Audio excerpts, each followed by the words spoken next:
Okay, I'd like to call to order the September Ramsey-Washington Metro Watershed District Board meeting. Second order of business, I have a motion to approve the agenda. So moved. Thank you. Second. Wonderful. All in favor say aye. Aye. All opposed say nay. All abstain say abstain. Moving forward, looking to the consent agenda. So if you're here for a permit or a stewardship grant, these are things that get approved in one motion. So to start, do I have a motion to approve the consent agenda? So moved. Second. Wonderful. And just to note, the permit is, there's only one permit and it's under it's not under. Oh, forgive me. Thank you. It was grants. Thank you for that. Yeah. The permit will come up later in the 5A. Any discussions or questions that should not, or you want answered now? Perfect. After you, Mark. Recognizing that we have a discussion about proposed budget for 2026 later agenda. I have a question about a budget item as it stands in the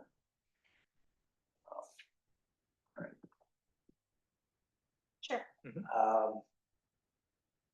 Looking here, I'm wondering about the vehicle maintenance budget line. You may have talked about this before. Yeah, so I had included that a couple of months ago. That was because we ordered a truck last year and it came this year, so it has to be included in this year's budget. Yeah. And then we had one planned that we purchased for this year. Thanks for the reminder. Yeah. It sounds familiar. Yeah. Good question. All right, any further questions on the consent agenda topics? Okay, all in favor say aye. Aye. All opposed say nay. Abstain say abstain. Moving forward to item 4, we have what looks like a couple of guests. Are they associated to permits or grants? Mary, are they both associated with the permit? Yeah, Andrea and Adam are here to represent the permit coming to you tonight. Okay, 2525. Correct. Thank you. And I'm going to make an assumption that there is no statement there. Ooh, I don't recognize that.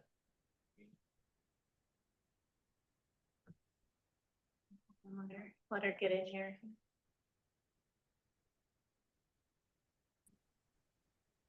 Hey, Kristen, are you here for visitor comments today? No comments, thank you. Perfect.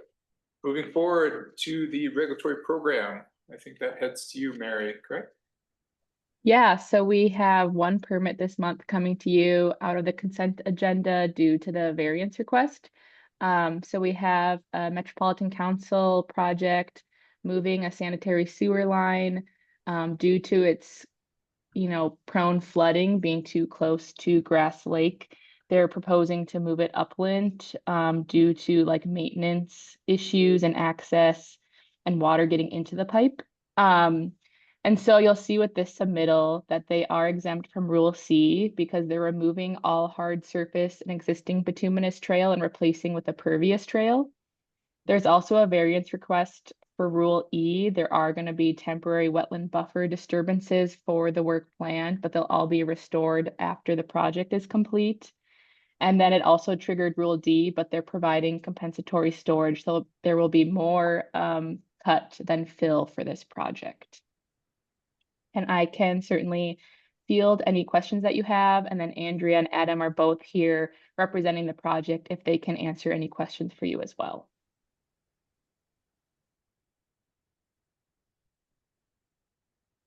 I'll open up for anyone who has questions while I organize thoughts.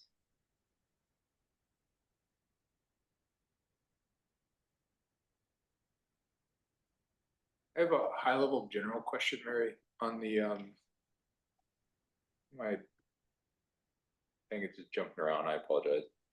On the drawing, I really had a hard time concluding this high level thing. So they're moving the paved up it looks like, or north in one area, or adjusting its location. Is there more walkway? I wasn't following quantity wise. Does it change the quantity, or is it in-kind replacement to that walkway? I'll give this to Andrew and Adam. It's pretty much a complete removal and replacement, but I guess I don't know if they totally equal out in distances. Andrea, do you know that off the top of your head? I think that the new trail alignment is a little bit longer because just the geometry of providing access still to the sewer. And then we've got some little bump out areas where it wasn't feasible to bring the whole trail. So then we just took a little bump out to provide access to each individual manhole. And then the existing trail is an 8-foot wide bituminous trail. And we are going to widen that a little bit with our pervious pavement trail. Yeah, but the entire new trail is going to be pervious, and the existing one is impervious. Yeah. Correct. Yes, which I'm for. I just was curious. I had a hard time making it or understanding it further. Thank you. Any other questions? Okay, do I have a motion to approve permit 2525? So moved. Seconded. Any further discussion? Wonderful. All those in favor say aye. Aye. All those opposed say nay. All those abstained say abstained. Okay. Permit 2525 passes. And I'll follow up with you both tomorrow with this Great. approval. Thank you. Thanks. Thank you. Take care, everyone. Thank you. Thank you. Back to you, regulatory, Mary. Yeah, so I can discuss the regulatory enforcement memorandum here. So we have a review of the enforcement that we had this past month, the various meetings and trainings that we had. And then we also have some updates for some projects that we inspected this past month. If you have any questions of those, I'm happy to answer. And then Kendra's also online if you have any questions that come up from any of her projects. It's been pretty rainy, Mary. In the past, in rainy years, were some of these violations like, is this common in wet years? I wasn't sure. Just trying to remember. Last 2 years have been extremely dry, so I just don't recall these types of violations. Yeah, the off-site sediment removal is definitely more common in rainy weather just because of the sheer amount of rain events that we've had. It's more likely to mobilize sediment off of a project. I would say more typically in dry years, they're getting violations for not maintaining BMPs, even though it's not necessarily having an off-site impact. It's just lack of maintenance, but now we're kind of seeing maybe more of that off-site impact happening with these large intense rain events.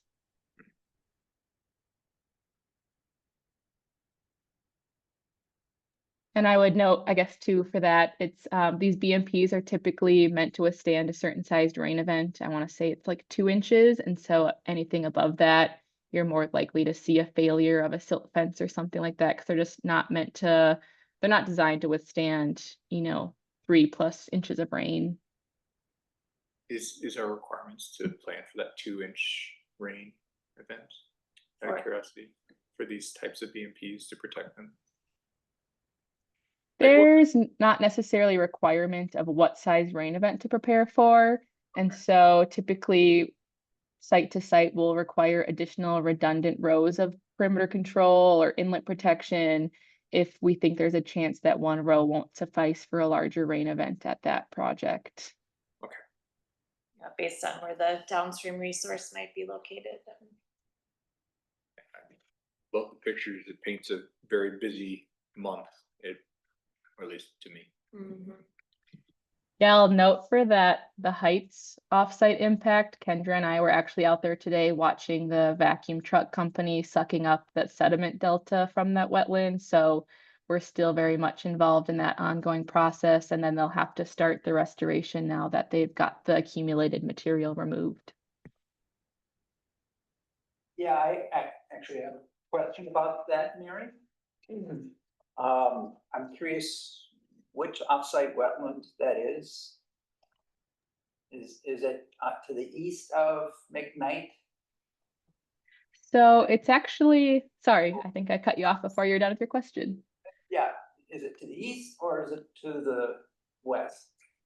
It is to the northwest, so it's actually kind of a wetland that's been under our radar because there hasn't been any activity over there, but there is an existing kind of gravel road that connects a few private residences off the northwest of Larpenteur and Winthrop. And so they're starting to do road work over there. So it was a newly exposed area that ended up having an offsite impact to that wetland over there.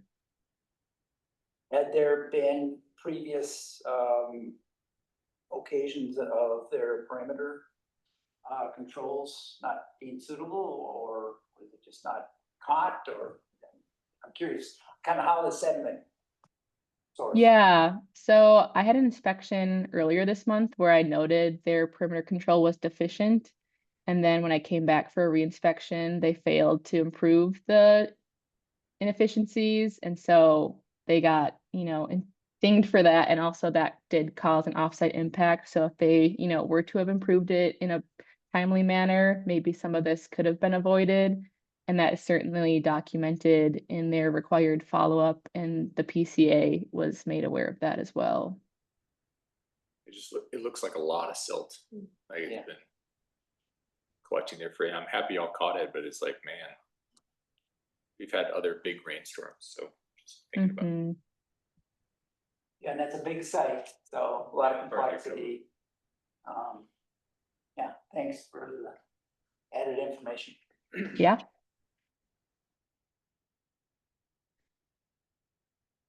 Any other questions from Mary? As always, Mary, thank you for the pictures.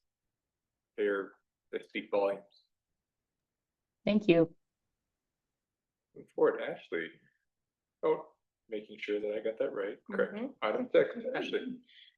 Yep, so budget status update, still trucking along. We had several projects come in this last month, as you saw, as well as several staff approvals as well. So we're looking to probably max out budget this year. But we're right about on par / a little bit past time spent in the year versus how many project or budget spent or allocated. So I'll take any questions. Kind of a follow-up theme of if the budget does get maxed out for this year and there are applicants or interest expressed, is there a way that we can channel that to future years? Is that kind of the standard? Yep, so like we maxed out last year and had to close the program early. So what I did last year is what I'll do this year as well, is I'll let everyone know that we've closed it. I'll keep all their information, and if they have applied, I'll just hold on to that application material. And then as soon as January comes around, we'll move those through the grant process. If they're just interested, we just kind of keep them in the queue. And then as soon as the budget renews in the next year, we'll start back up on it. So we just keep track of them. Well, the first time we started running out or hit the max in the last 5 years was last year, wouldn't it? So this is kind of a new, how many times would we max it out before we consider additional funds in that particular budget? Do you think would be a good guidance? So, I mean, in the budget, we are proposing to increase it another 250,000 to be able to add on additional goals and objectives within the program. So I would say now, we are consistently seeing 2 years of maxing out. We know technical services are going to go up as well as the additional program incentives. So that's kind of where we're at. We think the budget definitely, I mean, we'll work within it, but if we can get that extra, then we can just keep pushing our goals. Tina, if we do find a worthwhile other option, do we need motions to move funds between buckets? Within the program, like from one line item. We're gonna discuss budgets later, but Yeah. if we wanted to say, do what we're doing to reduce or Right. keep zero levy, Yeah, that would require a motion, yeah, correct? that requires motion and resolution from the board to do that. One of the things that we've talked a little bit about, that Ashley is gonna take a look at in Paige, is whether or not we should start thinking about having a term for it, like a deadline for applying for the big projects, so that we can compare them against each other. We've added that in for street sweeping. In the 2 additional kind of pilot programs that we're planning for next year. Those will also have those deadlines so that we can see because we anticipate them being just higher cost projects. So yeah, definitely a way that we can, by mid-year, have all those big things accounted for and have an idea going forward and then prioritize from there. Just double check, actually. So on the enhanced street sweeping, we did set up a deadline Yes. For this next year, we have. for the next year. Or we did. So this year, 2025, we did, and put in into the application that, we didn't cut off. We just said the way of, will be prioritized and all considered up until, I believe it was like June 1st or 15th. And then anything after that will be considered pending fund availability. So especially we know a lot of sweeping, a lot of the benefits are in that springtime. And so being able to get those applications in right away and also have them already planned out for the fall, so then they know that they've got their grant approvals. We know how many dollars they're being asked for. So that kind of mid-year point is what we set it at, so. Happy work. Just a process question. I know there's a huge interest in these grants. Did applicants have access to everything they needed, the technical support from the folks they were supposed, that they're directed to? This year? Yeah. Yep, so technical services have not stopped, with the Conservation District in Washington County and the Ramsey County Soil and Water Conservation Division. Those services are continuing to go. So they're able to handle the load and everything? Yep. I have a question for later on, but maybe I can remember the program summaries, but I'm curious with all the outreach that we've been doing just the last couple of years, we're going to see an uptick in requests come through. Yeah. You don't have to answer that now. I'd be interested to track because I've been trying to, I'll ask the question to Lauren later. It'd be nice to see with all the outreach how that has increased. Yeah, I do. So, we actually did pull back on some of our like direct, program, like outreach for the grant program. Last year, I think we pushed in Shoreview and maybe Maplewood. And there was a noticeable response in both consult requests and then those turning into grant applications. So this year, because we have had such a big interest, like we're still pushing the program, it's still in like a lot of the newsletters and all the flyers and stuff, but we're not doing quite as many targeted like neighborhood outreaches. We are doing it in specific areas for like the DEIA and stuff like that, but. It's good. I'm happy people use it. That's what's for. Yep. And I would just, one more reminder, just, if we happen to max out next month or the month after, most projects are not going to happen until next year anyway. So that's good. And even now contractors are really busy, so. Yes, if they are bidding on them, they're bidding at like double or triple the prices. So yeah, I think, most of the applicants that were on like this consent agenda, I think several of them will be able to do it this fall, but a good chunk of them will have to do planting in the spring. So they're already planning for that. So yeah, good to note that, we'll keep track of folks as they come in and they won't be able to do anything until spring. Thank you for the update. Any other questions for Ashley? Okay, we're gonna move to item number 7. Just want to highlight a couple things to note. Tina, correct me if I misspeak. What we're looking at here is discussion on the budget. That's really what we're focused on. So there's additional information that was added, A1, A2. It is for information. That content will come back, will require motions to move forward. And so the comments we're seeking for those items uniquely are if you, A, completely disagree with how they're budgeted for, and B, just maybe aren't aligned to doing them, and then they'll have to probably table it and have a deeper discussion later. So just wanted to call attention to it. The reason this is an important note is because typically we would see some of those things in action items. But they're for information, they're going to come back, and we're really looking for feedback on the budgeting. Yeah, normally we'd have them in the new reports and presentation section. Did I say action? Yeah. For your information and, you know, to see kind of how we're moving along in those projects. We wanted to include it, I wanted to include it in the budget area this time because it justifies the reason for why I budgeted what I did for those two projects. So, but yeah, like Val said, those are projects, you know, if we plan for them in 2026, you're going to see them at other points in time as well. So. Last thing I wanted to highlight is, so this is going to be a public hearing. What we're going to do is we'll open up the public hearing after 7A.6. Just to let you know. So we're not opening up initially. We're going to give some background information and then open it up after that. Cool. After you. Yeah, so I typically will put together this presentation for this public hearing and for your discussion. Most of this is in your packet already. I just have it in a different format. Let's see. I'm doing the right keyboard here. I'll get rid of this. Put it down there for now. I'm going to move this.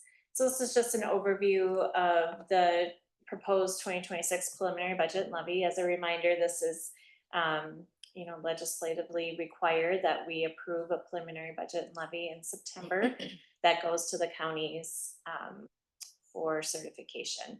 After this, then we will do our final certification in December. After our last meeting, I revised some of the numbers and information based on our discussion and brought us down to a $0 increase on our levy, which is 0%.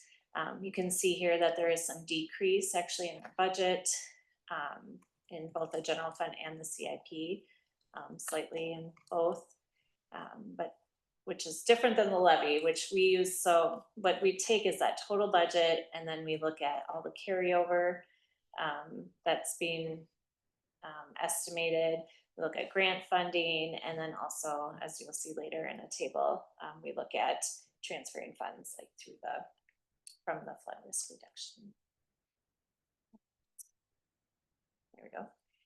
This is also in your packet, but I wanted just to highlight some of the CIP projects and the things that are comprised, you know, in those big numbers. For instance, the project repair and maintenance is 2.285. Here's how that breakdown looks like within that budget.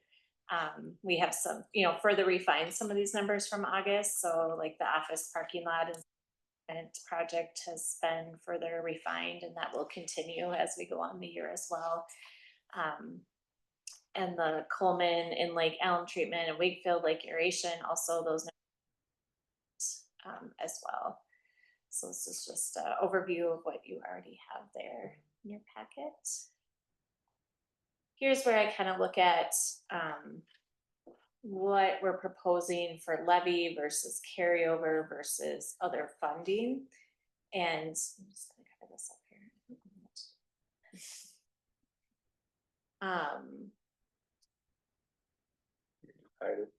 Oh, was there hide there?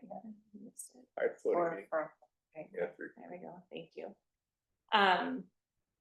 So this is showing the proposed total budget for each of those CIP projects, what carryover that I'm looking at potentially for those. And that again is something that I continue to look at as we go into December. And then in the other funds for the Fish Creek tributary improvements, we have a watershed-based implementation fund grant that we'll be using for that project. And then for the Coleman and Wakefield projects, I'm proposing that we transfer from the flood risk reduction, which would be about $950,000. And then this final column here, that is the required levy needs based on the total budget minus the carryover and other funds. So you'll see that here. One thing I note I didn't include, because we've already actually budgeted for this Fish Creek tributary, it is also we were authorized to submit a grant application for that. So if that happens and we receive that grant, then that $1 million in carryover would be available for other projects. So we could essentially pay ourselves back into the flood risk reduction as well. So that grant, it's already been applied for, we just haven't heard. No, that's the one where they That's the said, grant. go ahead, Right. yeah, go ahead and apply. So You may now try. you may try to apply. So we'll be applying for that in October, and then we'll find out in the spring. And that's the, the issue with the Coleman in-lake treatment. The total project is, over $1 million. We have already asked to apply for this grant, the 3M grant for that project as well, which I think we have $895 for. And so because we won't find out until the spring, that kind of throws our timing off, because that's when we need to do the application of the alum. So what we're proposing is we do part of the application next year with these funds from our flood risk reduction transfer. And then hopefully we find out that we receive that grant, and then we would use that the following year. And if we don't receive the grant, then we can talk about during next year's budget, how we're gonna proceed with that. So. Yeah, because that one's being envisioned to be kind of phased over at least 2 years. Yeah. Possibly Yeah. three, so. Yeah. Just to make sure that I'm following too, it's that one with the 3M grant, and then Wakefield's is 3M, is that correct? No, the Or Coleman and negative Fish Creek are the 2 3M grants. Fish Creek, that's right, thank you. Yeah.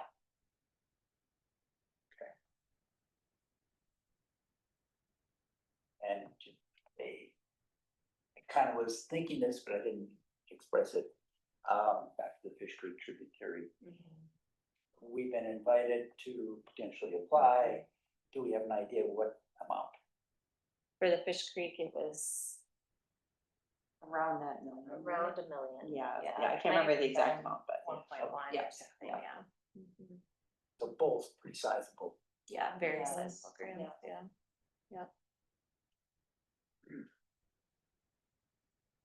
This is looking at the budget by program areas. This is breaking it down, looking at salaries, benefits, administration, and then BMP and CIP work, stewardship grants, engineering operations, and all the way down through our program monitoring and permitting programs, just to see how we're spreading our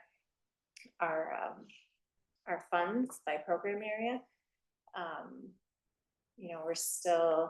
We creeped up a little bit in our administration and salary benefits this year. I have an extra $200,000, which is partly to cover for the paid leave requirements that are coming next year, as well as including some money for increase in benefits and salary increases as well.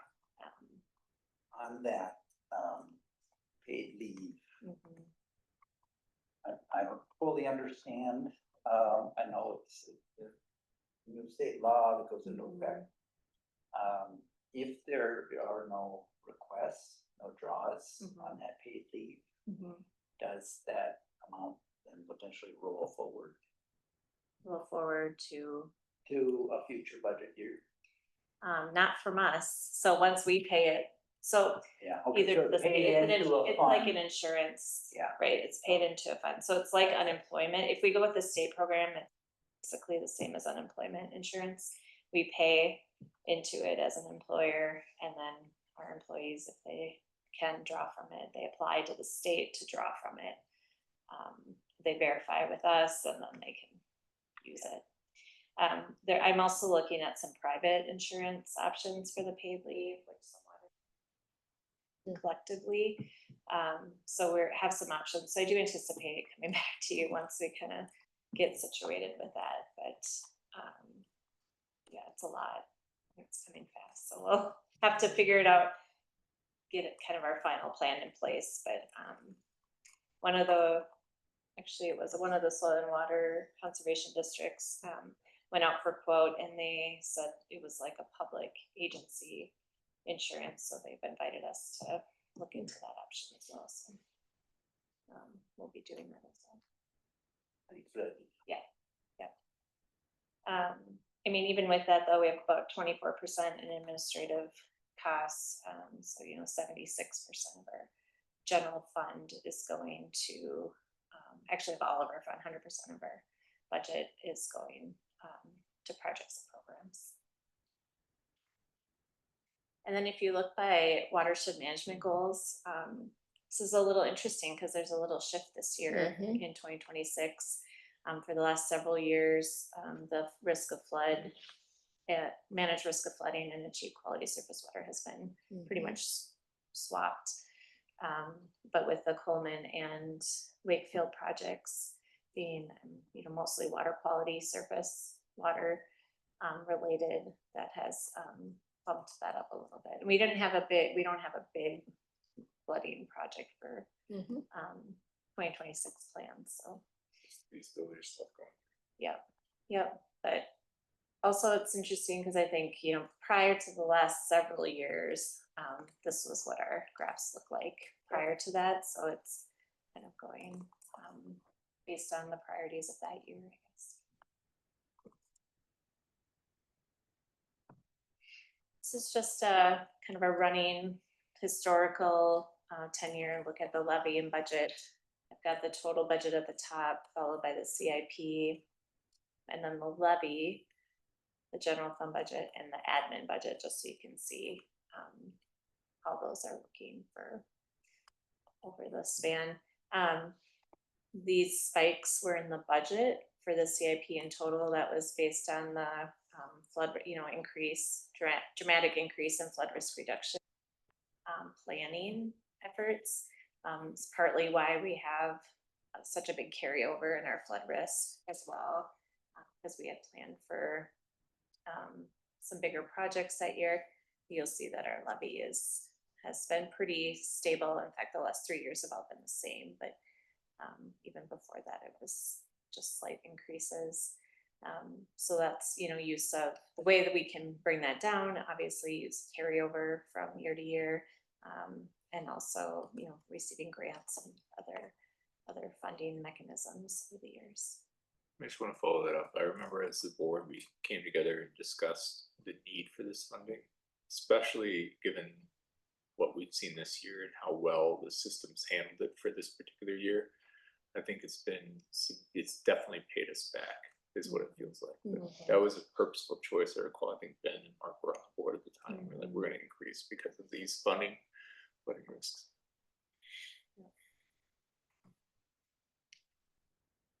And then here's a table that is put together. So the counties provide a worksheet essentially where we can put in our levy, and they provide the tax rate and the change in market value and does all the math for me, thankfully.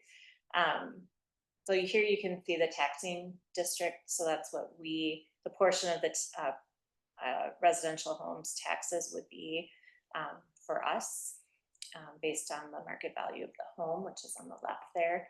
The median this year is $328,600. So for the median household, it'd be about $83, which is a little bit less than last year, which would be based on the tax rate and the change in values. And there was a change in the market value exclusion as well, and how that's factored in. So there's a little bit different total max taxable market value for homes as well. I know that this is new, so I can make this up for a little bit if you have any questions about this.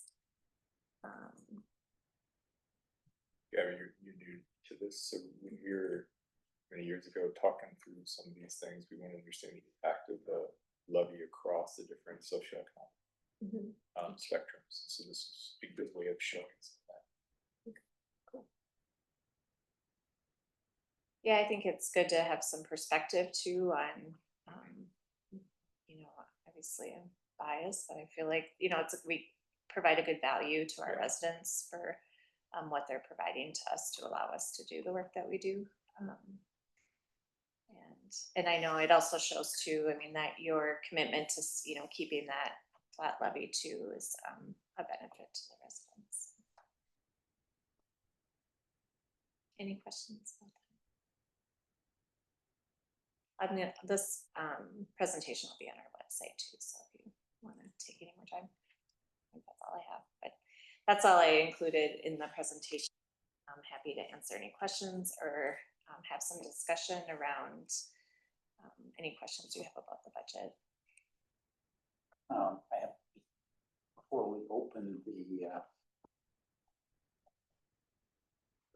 budget meeting portion of the discussion tonight, I don't remember seeing the detail that you just provided necessarily in the packet per se. So I'm just curious if that kind of detail has been available to the public. So the only thing that wasn't in the packet was the historical, I guess the historical graph and the last thing, the tax impact.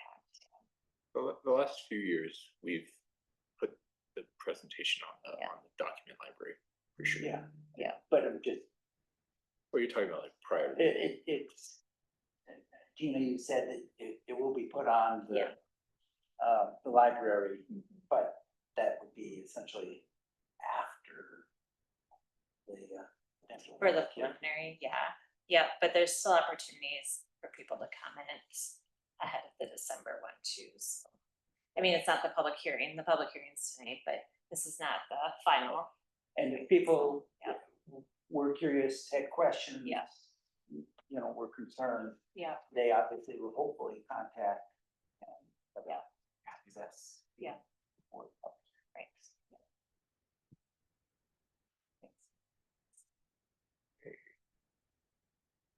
So make sure that I get this right. I'm gonna ask for a motion to close the meeting.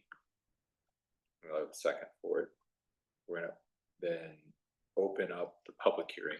I think you can just open the public hearing. I wasn't sure if I had to close the current meeting. That's what I want to double check on. Okay, so I'm gonna open up the public meeting. And we can ask questions after it as well. So I need a motion to open a public hearing. I think you can just open it. Is that right, Lauren? Yeah, I was staring at. Yes, Lauren. that's right. Perfect. Yeah, oh, sorry. You can just call the public hearing to order. Yep. Okay, so I'm gonna call the 2026 preliminary budget public hearing to order. Are there any comments from the public? I think Kristen is the only one. Yeah. Hey, Chris, I'm gonna assume you don't have it. Oh, you came up. No comments from me. Thank you. Okay, then I am going to close the public hearing. And we'll continue moving forward to the approval of the preliminary levy certification. With board. Now would be the time for board discussion. Right.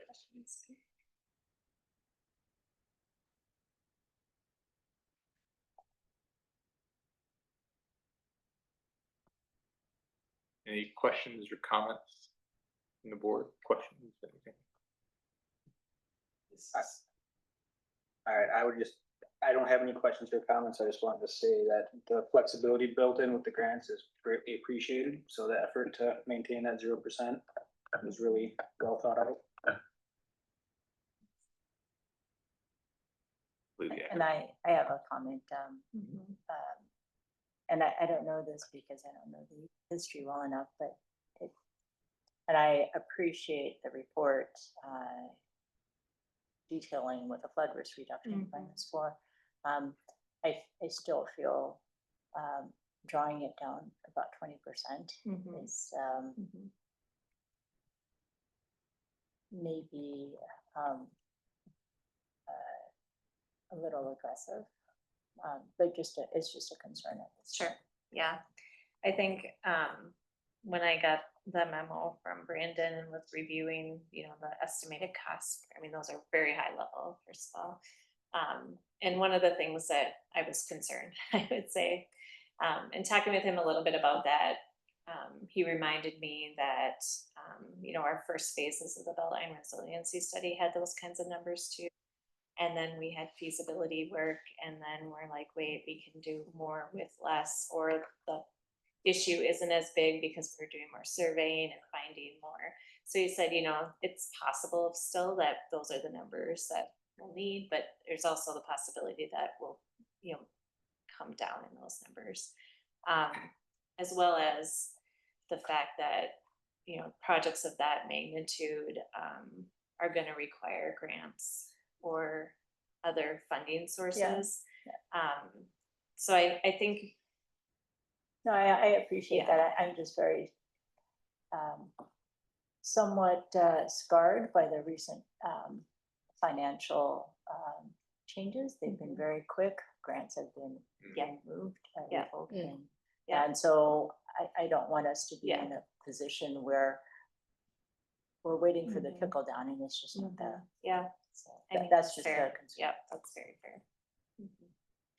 I think what's given me some solace is if we do get those grants from the 3M, Mhm. there is an opportunity to have contingency. Yeah, I agree. But there is a purposeful choice to increase the flood risk because of prior wet years. I think we're not done with that yet, but Yeah. No, I appreciate the planfulness, splitting up the alum treatment over multiple years, both as an opportunity to, not only from a financial standpoint, but maybe even having a chance to adjust and say, okay, what does it look like right now? Yeah. Yeah. Evaluate it in between. Yeah. Brandon's numbers in or what's it called? Line item A3, correct? I agree with Stephanie that they gave pause, but I also recall some of the unique creativity that came with the County Road C work and joining that and folders. It is definitely at the level that I saw when I joined the board before. Yeah. It's not like it's a number that has not been seen before, a lower number that we haven't seen before. Right.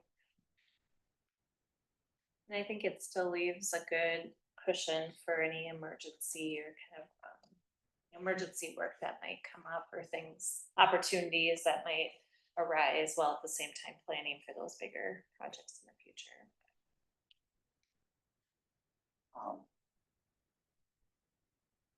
For those two projects, the Coleman and Whitfield,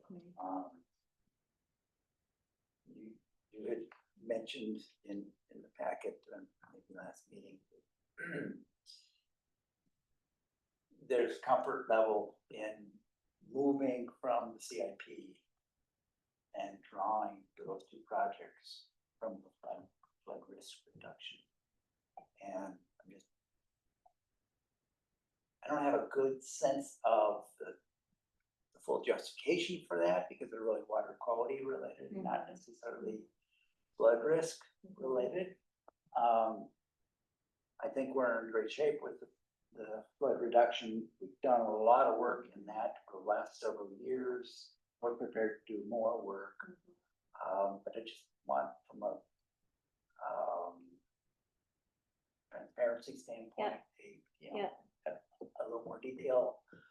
From your perspective, Tina, on the justification and basis. To be able to do that. So we're at a planning level stage now, so at some point I'll have to come forward or come back to you with a resolution that actually would make that shift of that money, and in that then is where I can outline the reason and the transfers, like you said. But I think, looking at our slight shift in priorities, needing, to look at more water quality work and kind of how we're going in that back and forth.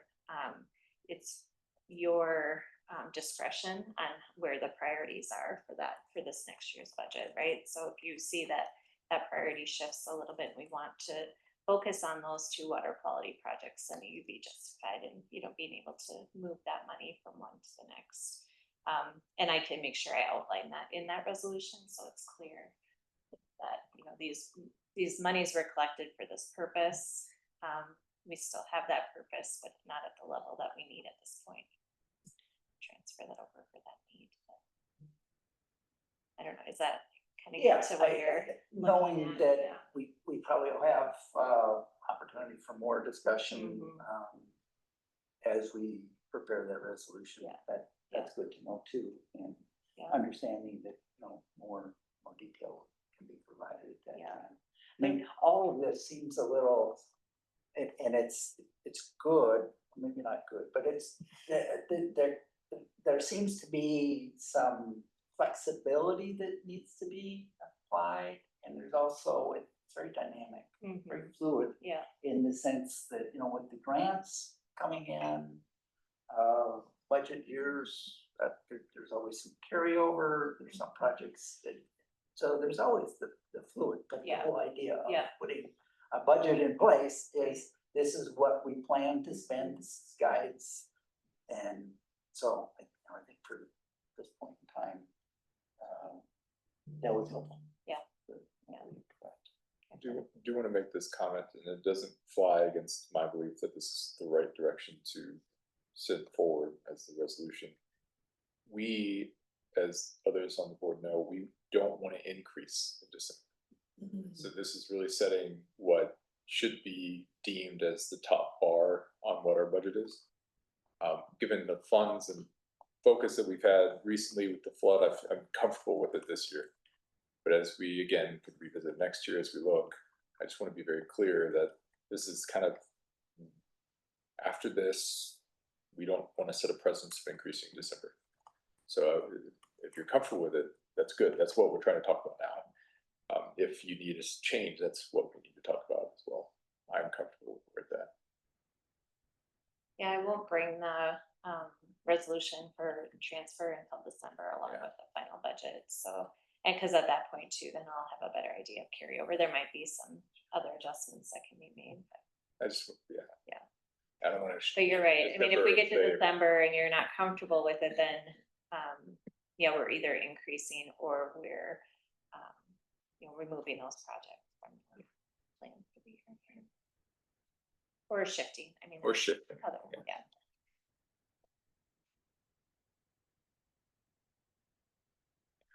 Just looking at the cost of everything else increasing. That's why I'm very happy that this is 0.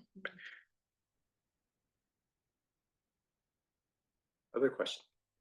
Inviting them to, I don't want to shut down conversation. I apologize. That's how it felt.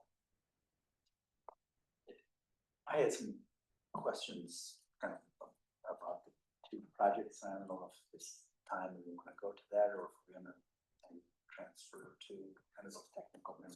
Like A1 and A2. Yeah. I definitely have some too, but I know we're going to see those again because we have to approve the spend on those, and so the project plan, et cetera, et cetera. I would encourage though, and I think that's why Aaron is here. But if you have questions, I'm sure you could send them to Tina and get them answered beforehand. So we're getting a really nice deep look at it before we typically do. So definitely ask questions. I would encourage it offline at this point because we will have to see it again to approve the dollars.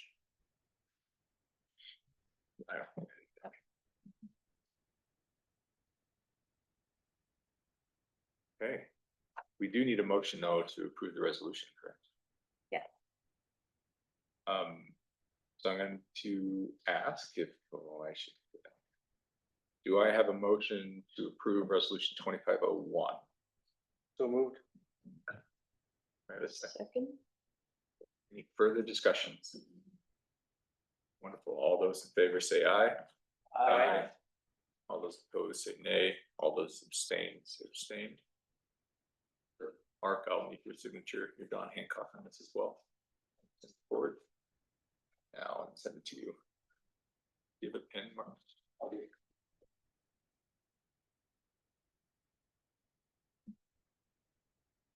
Okay, moving forward to Lauren, attorney report. Hi, everybody. This month we made sure that notice in the Pioneer Press went out as to that public hearing you just held for the budget, something we have to do every leading up to this hearing. Otherwise, our office was busy with some contract reviews for projects and things like that. So that's what's been keeping us busy. And as usual, if anyone has any questions, I'm happy to answer them. Lauren? Questions? Thanks. Excellent. So board discussion topics, there's really one that I was hoping to pass to Ben and Mark, maybe just give a summary of the resolution meeting that was held August 25th. You don't have to go into deep detail about it, but how did it go? Did those resolutions pass as expected? Were things tabled? Stuff. Yeah, all three of the recommended resolutions did pass. I thought it went really well. There was some good discussion mainly around some of the things that had already been discussed previously with calcareous fens and that kind of thing. Technology was not a barrier in my mind, so that was good to see. And it was an efficient meeting. I thought it went really well. Yeah, I would agree. I concur. I would say most of the discussion, or at least a large part of the discussion, was around the second resolution. With the DNR one? The drainage. Oh, the drainage, yeah. Yeah, and you know, it's the reality is there are some different perspectives that are at play, depending upon where people sit geographically in the state. But yeah, it was good to hear those perspectives and the questions and the amount of discussion that was had. Very good. Well, it seems like their new process for the resolutions worked out pretty well then. That's positive. So we'll see it again during the watershed board. Oh no, we'll get the legislative, what's it called? Oh man. Well, we'll have our annual meeting in December. Yep, but we're talking about the legislative agenda. Is that what it is? I'm blinking on the term. Oh, the platform. Yeah. Yes, thank you. Yeah, so the platform discussion will happen at the annual meeting or conference. That happens kind of early in the meeting, and then at least last year, I'll say traditionally, maybe in previous years, the annual resolutions then happen at the end. So since we've already done that, I don't know if there's going to be kind of a change in the way the meeting is structured. I think, yeah, they're looking at that and also the schedule, since it shouldn't need as much time if they can fit it in, not on the Friday morning. Yeah. They can fit it in another time. There's also going to be some discussion. I have a meeting next week for the events planning around the what do you call the regional meetings, the caucuses. I don't know if anyone has any input on that, because I think they've been at like 7:30 in the morning the last couple of years, and people are looking for a better time to do that as well. But Here. yeah. They used to be during some of the concurrent session work, and then the board members were like, well, we want to go to the concurrent sessions too, and so then they put them ahead of them. But I don't, if you have any feedback on that, you can let me know. You want the feedback offline? We can do that. Okay. Yeah. Send me a message, or if you have anything quick now, it's fine. I guess I would just say don't put it during the concurrent sessions. Yeah. It seems to cut into social time no matter where you put it, but that's one that I wouldn't want to vote on. I personally would put it in the new board member training time. Yeah. Yeah, they're changing how that's gonna go too. Oh, they are? Yeah, Okay. because they have the feedback from last year. Yeah, I mean, Ben and I sat through Yeah. all that. I left to go listen to ditches. Watershed Got really Internet lost. Organization, yeah. I realized it was the same as the previous year too. Yeah. Changed the program, so. Yeah. Great. Yeah. Okay, more feedback on email. That works. Yeah. Thank you guys for both attending and standing in for me, Mark, as I said earlier. Thank you. Okay, moving forward to the new reports and presentations, wetland restoration. Quite exciting. Yeah, this is a scope summary. This is for your information. If you have any questions, happy to answer them. There's no presentation involved, just giving you an idea of the scope of work that we're looking at and the timeline.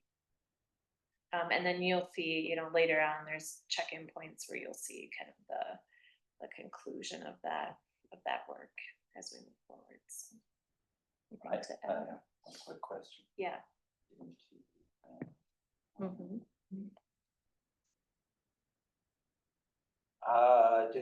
I'm curious, the two projects that are proposed, they're envisioned to occur over a succession of 2 to 3 years.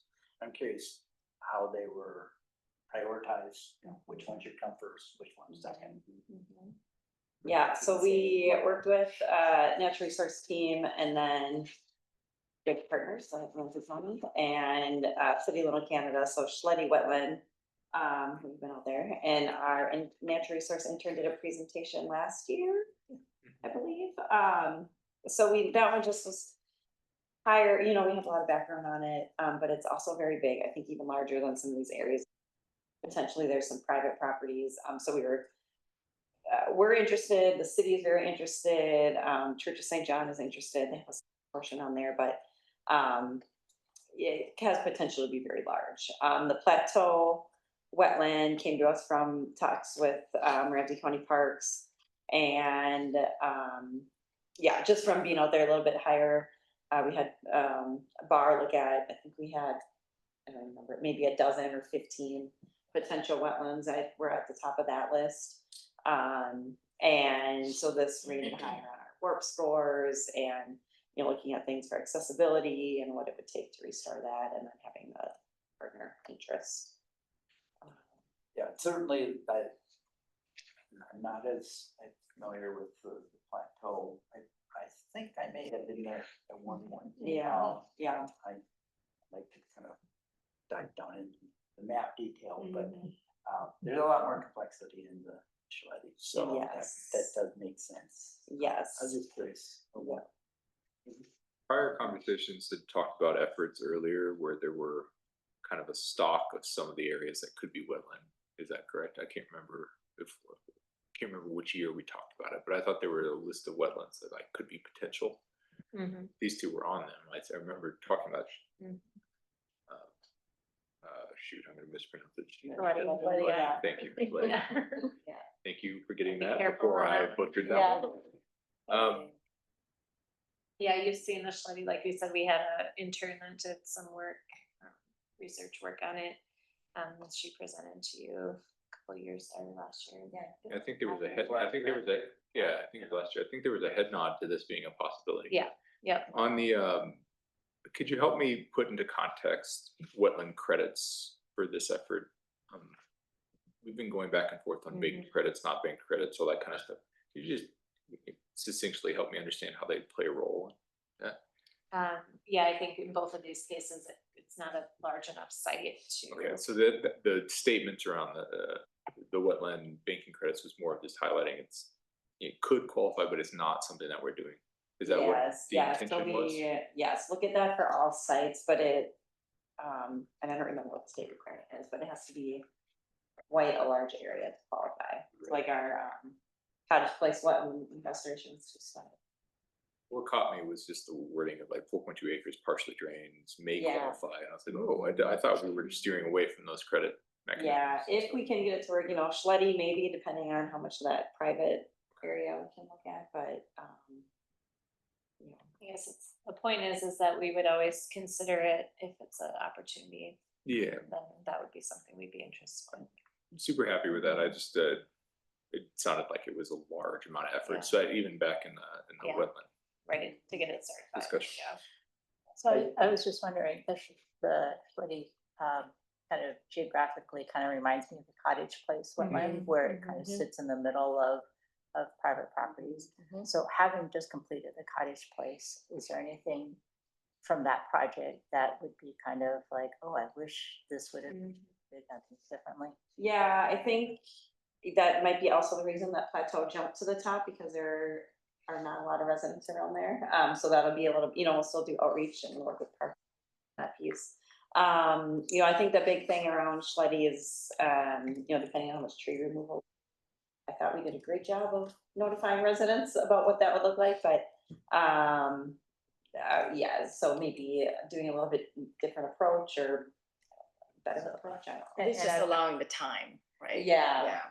And there was that whole kind of push and pull on the trail access and all that too. Yes, yep, and this one we'll see, we're haven't even done the delineation, so we'll see if a trail, I know that has come up because there are some you know, county trails and a lot of people walk on Edgerton, it's not very safe. Add something in, walk by. See what our approach would be for that too.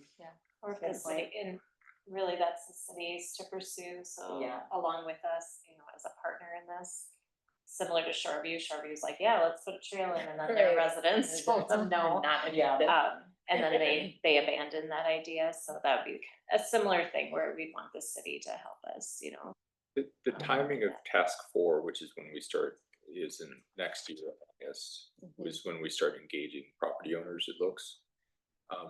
Will Cottage Place be at a point where there's images we can take that communicates more effectively the actual growth that should be expected? Yeah. It just seems Yeah. like as you look at how to engage, I think we're gonna find success in Cottage Place, and so how do we take the images appropriate to set expectations for property owners? Yep, for sure. Including how stark it can look Agreed. during construction. Yeah, just at least know kind of, hey, this is gonna get Evolution. better. Yeah.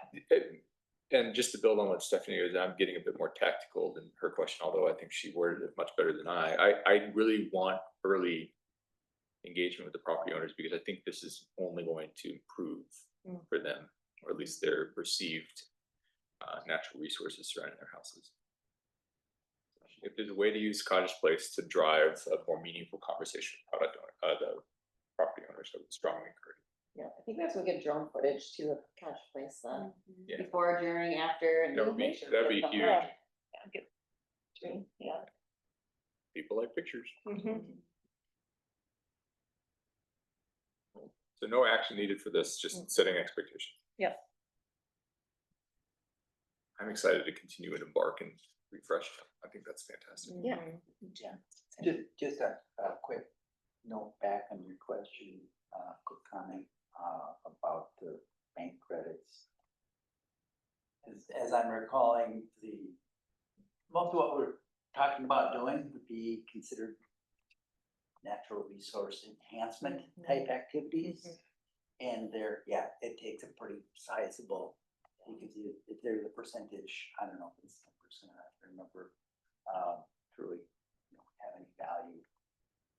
Whereas a lot of people would think, well, banks, most of the bank credits they're not a wetland, they restore the hydrology, and that's not necessarily the kind of thing that's being proposed. But it's not in part. I think that's a great comment. I was trying to recall the number that at the last Minnesota Watersheds meeting, they told us. I think Ben and I were kind of dumbfounded by how long it was. It was like 5+ years or something. It could, Get them but yeah, established. it makes sense on a requirement. Right. Awesome. I'm excited. Let's see what happens. Moving forward to item 11, administrative report. Yeah, so I have some just general items, and they want to highlight the 50th anniversary celebration. I hope you all have received the invite for that. If you didn't, let me know. I'll make sure you get that. That's on September 18th, starting at 3. I think it's 3 p.m. Be wrong on that. We are doing a presentation of sorts at 5 o'clock. So if you could be there around the 5 o'clock hour, that would be great. I think we'd like to try and get some pictures, and Bowser will be here to give us a 50th anniversary plaque of sorts. So that'd be great if you can attend that. Otherwise, there's no anniversaries. I did want to note that in the action log, I did update some of those dates. Expectations about when you'll see some of those things. So October, we'll have a presentation from somebody from the MPCA regarding PFAS and planning, and kind of start your thoughts about how we prepare as we move forward into our management plan, and also just our activities in general. In November, we'll be talking about chloride use. We might not hit all of those topics, but we will be talking about chloride reduction and specifically how it might relate to our Stewardship Grant program, but also as it relates to planning ahead again for our watershed management plan update. My understanding of the and stewardship grant was largely because of chlorine. Yeah, yeah. Just wanted to. Yeah. And then I've got 2026 for those other items. A lot of that is related to our planning, watershed management plan steps, so that'll be coming. And then I added the wetland bounds regulations that came up last month. That's really a rules thing, so I know Nicole has it on her agenda when the technical advisory committee meets again in the winter or after the new year, so. I'm blanking on the bar gentleman's name who showed us a comparison of all the rules. Greg, Greg, yeah, thank you. yep, Yeah, yeah. he had a fantastic presentation for that, so I'd love Yep. to see the TAC's feedback. Mhm. Yep. And thank you for putting the dates. I know we've Yeah. been pushing to get those two up, so Yeah. thank you. Yep. Yeah, and then I just have the link for the Minnesota watersheds. You gave your update on the meeting already, so. Yeah, I think that's it. I guess one of the other things just to note about Minnesota watersheds right now, there's open applications for project and program of the year, staff of the year. So we're all getting our things submitted also for presentations as well for abstracts. So staff have been working on that as When do we get a preview well. Oh, what? of the project of the year? So we are now, well, Mary completed They nomination. do the 17th, right? The Projects. projects and programs nominations are due Friday. So This Friday. yes, Oh. so nominate and then I think they select 3 of each to submit more detail. So we're submitting one for our regulatory inspection program, and then our targeted retrofits. So At the 3 at the target, 3 target sites, yeah. Have we submitted the Pelly Lake Weir project? I don't think so. I think maybe if there's interest in doing that one, maybe next year, and then we can use the data we've Well, collected. so that's what I was thinking, Yeah. of the data Yeah. specifically with storm management this Yeah. year. We just make that up. For presentations, Presentation, so for the Water Resource Conference, I'm doing a co-presentation with Cap Region on our public entity cost share, the kind of pond cleanouts. Cap Region is starting that program, so they also are submitting that abstract for Minnesota Watersheds Conference. What about the Watershed Week? Are we submitting that content? There was a good presentation last year for doing a Watershed Week as opposed to a day. It seems like there's opportunities to partner with other watersheds in a presentation like that. Seeing as how there's a couple of the items that we pulled from partnering with them earlier or talking. yeah, I'll talk to Lauren. It seems like the outreach is something Mhm. worthwhile to submit an abstract on. Yeah, there's something on flood risk though I feel like we should do, but if we need to wait for the data to get processed, we can do it next year. Yeah, we've done some of this. Kind of a high level, like flood risk reduction, the resiliency study presentations, but I did a couple agree, we risks. need to drill in a little bit on some of these. I'm thinking about some of the presentations last year that talked about diverting flow of various creeks and rivers, and I'm like, okay, well, we have Yeah, also have obstacles to worry about, and this is a different way of managing that water flow. I guess we did that at the Water Resource Conference, but we didn't do it at Minnesota Watersheds. Just Yeah, a thought. yeah. Okay. Yeah. Sorry to dwell on it. I just like, there's a lot of work to be proud of. And Yeah. I know you all know to pick a few of them, and Yeah. that's a hard choice, but I like, those are really important. I think. Mhm. Cool. All I got. Okay. Moving forward to 12. Oh, shoot. Whoops. A newsletter. Sorry. Any questions on 12? I think my first question is, we talked about, but I'll ask, it's on cue. So anybody else have another question beforehand? D. Perfect. There's mention of the, in terms of updating the stormwater model. There's mention about the subwatershed divides. I'm just curious, is that process making use of the latest LiDAR? Is that kind of where that's coming from? So I'm not personally involved in this, but typically, I think if Michael were here, what he would say is typically, yes, we use the most up-to-date LiDAR. We also use information about storm sewer networks and projects that have been put in, because sometimes the storm sewer networks create a different watershed area. So yes, I mean, we're always looking to the latest LiDAR as well as information from cities and other entities. So the concept of divides has always probably been in place, and that's continually being kind of updated as we go. city data provides, storm sewer updates and Yeah. projects are done. Yeah, okay, I was. Or like in this case, it's a specific area Yeah. that we're updating, you know, so we collect all that data for that area. That's helpful. I was thinking there was something kind of a specific event. Watershed divides need to be updated and then we revise the model based on that, but it's kind of a continual process. Chunks at a time. I wouldn't say it's like an annual update every year. We update all the watershed divides and whatever, but as different triggers happen, like this work with St. Paul, we look at that area, and as we go update certain things, we update. Yeah, or sometimes if big permitting projects or come up, you know, Brandon will grab that data and make sure we update. One more question there. Yeah. There's mention that the last segment, I think the furthest down segment of the belt line has not been able to be inspected because water levels continue to be high. And but, that's just the way it is.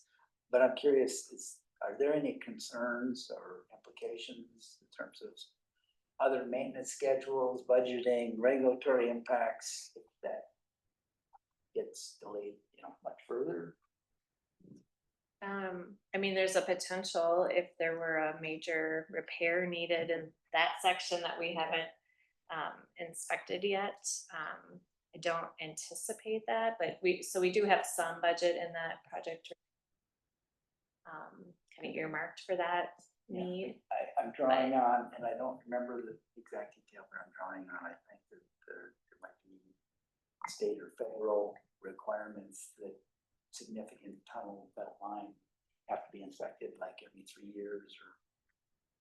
I don't know if it's a requirement like that, but we're doing every 5 years. That's our commitment, is to do it every 5 years. And so we're within that 5 years, but, and, previous to this, the last inspection, we did a significant improvement project, maintenance and improvement project on the belt line. So I wouldn't anticipate there'd be a big need in that time frame, but there might be things that pop up. It seemed like the minute that all the repair work was done, it was time to inspect it was. all again. It felt a little was. ridiculous. Yeah, there was a lot of repair work. Yeah. Yeah.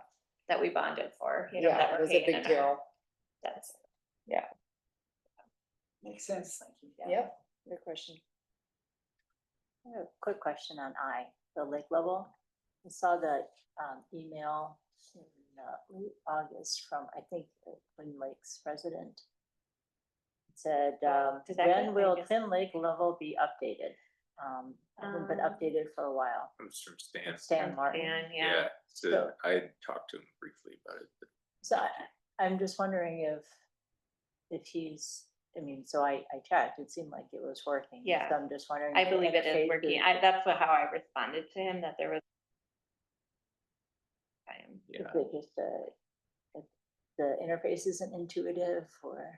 No, this might be one of those where I can give you a bit more information offline. I think he compares it to a measure stick that he uses. Oh, okay. We've had a couple of conversations and I'll follow up and help him with it later, but he has my cell number, so he will call. Yeah, and it's just a constant question when the other lake level stations will be fixed. It's been a long year. Yep, still working on it.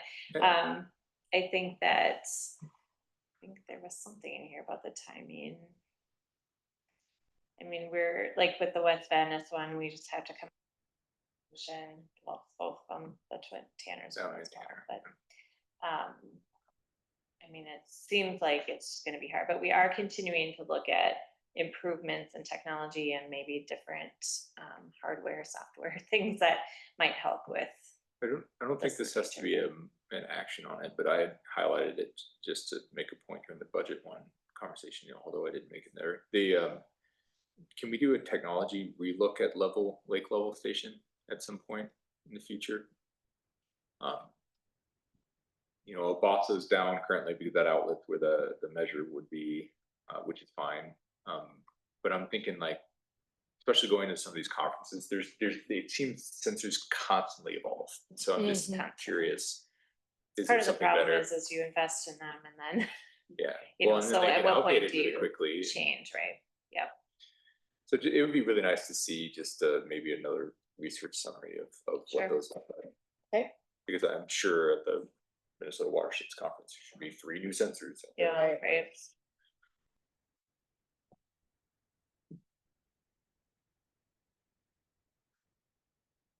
Okay, so I think you answered this one beforehand, but I'm just gonna double click on Q for the alum treatment. So it needs to occur in spring. We don't have a clear timeline of when the awards will be determined. Okay. We don't know. Yeah, they said don't plan to spend any money before July 1st. Oh, okay. Yeah, because even when they, announce that you received it, then you have to go through all the grant agreements, and that takes a period of time too before you can Okay, so let encumber me. any of the costs. Okay, so just to back that up then, so don't spend before July 1st, which means we might hear if we receive it earlier, but then we have a lot of Yeah, we have some. administrative work. Yeah, yeah. Okay. I think right now the announcement is spring 26. So they don't even have a date on the Yeah. announcement. Yeah. It just says And to be spring. fair, you can do an alum treatment in the fall. Our folks have been talking about this a lot lately. It's not unheard of to do an alum treatment in the fall, but what happens as you get later into the season is you have more vegetation growth at the bottom. And so some folks are concerned, and I think I'm kind of one of them, that you put this alum flock down and a lot of it can get hung up on plants, and it's just not as a clean an approach. You had at one point talked about herbicide as well. If in conjunction with herbicide, do you think it'd be more effective in the fall or? Well, the herbicide stuff is happening anyway. It's on its right. own track. But I couldn't So- remember when it was occurring. Yeah. There isn't a. The herbicide we're typically doing in the spring, before water warms up too much, but after curly leaf has started to kind of a sweet spot window. Okay. Later in the fall, when you might do an alum treatment, the curly leaf is already dead and gone. So So the it's window- other. Yeah, it's on its own schedule. Other native species. Yeah. Understood. Coontail and other things. So that's why we recommended, well, it's nice if you can do it in the spring because then you're not so worried about vegetation. And you also get this nice effect, although it's temporary, of the water column being temporarily really reduced in terms of its phosphorus concentration in the water column itself. So it's kind of a nice way to start the growing season with that alum treatment that's going to kind of provide this temporary scrubbing effect of the nutrients in the water column, as well as get a nice even blanket on the sediments. So that's why we said, well, rather than wait for the grant funding to do the alum treatment in the fall, maybe it's best to do a spring treatment on your own terms. Well, it seems like the best usage of dollars to do it in the optimal time, and if that's spring, That's great. what we thought. Yeah, that's what we thought.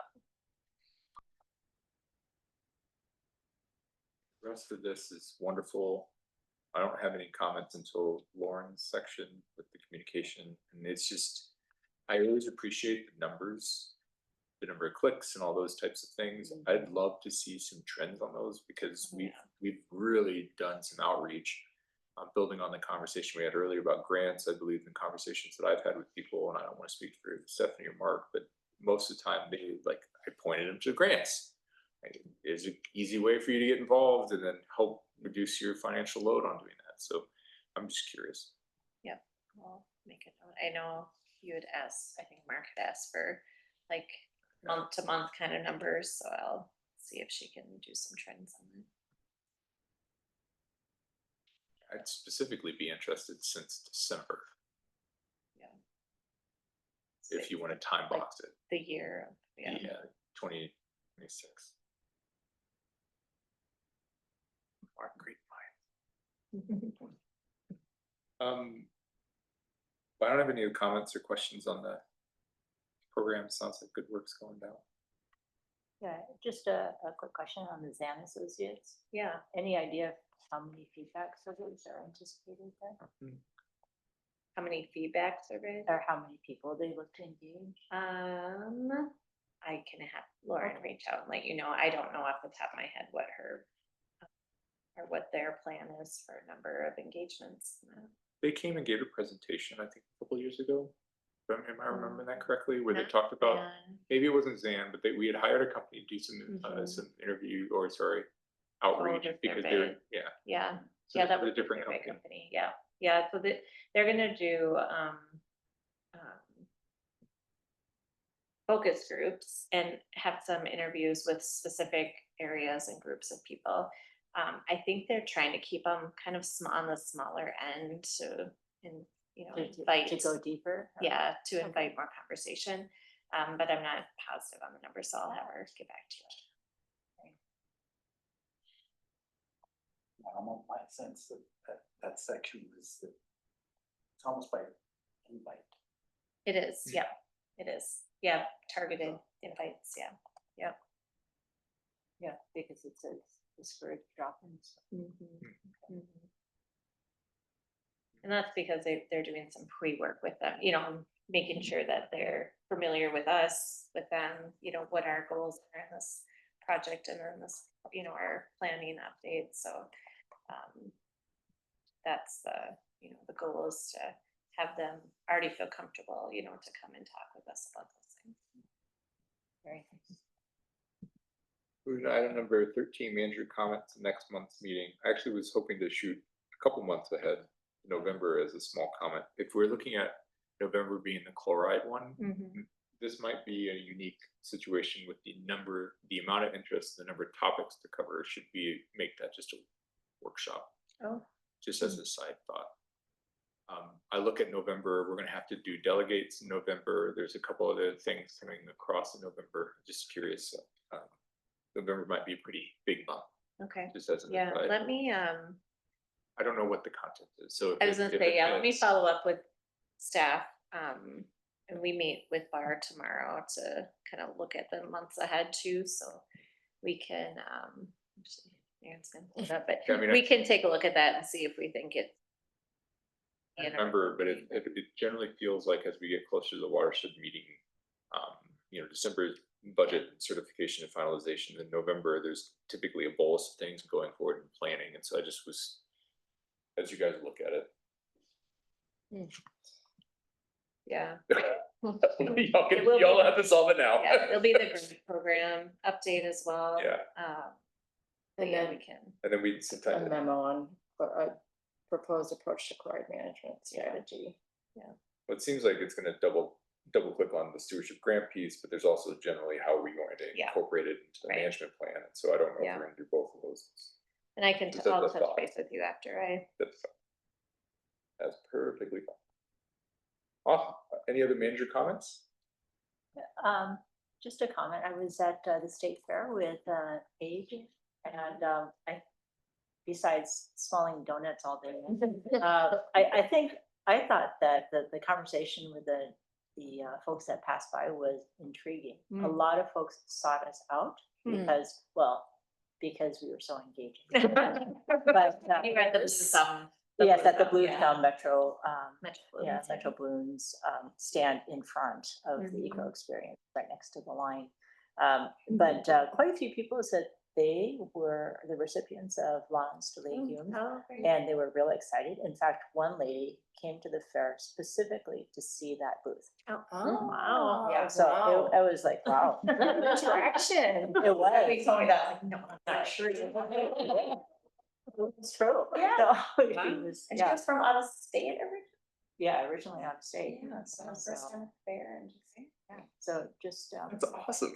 Yeah, it was fun to see like variety of people who were excited about converting lawns. Refreshing. Yeah, it was. Yeah. A lot of people outstate too that are trying to do large areas of land into native areas. Yeah.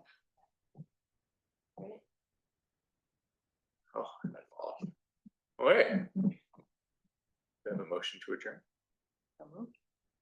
Second. We are adjourned. Thank you all. Nice and fast. That was one.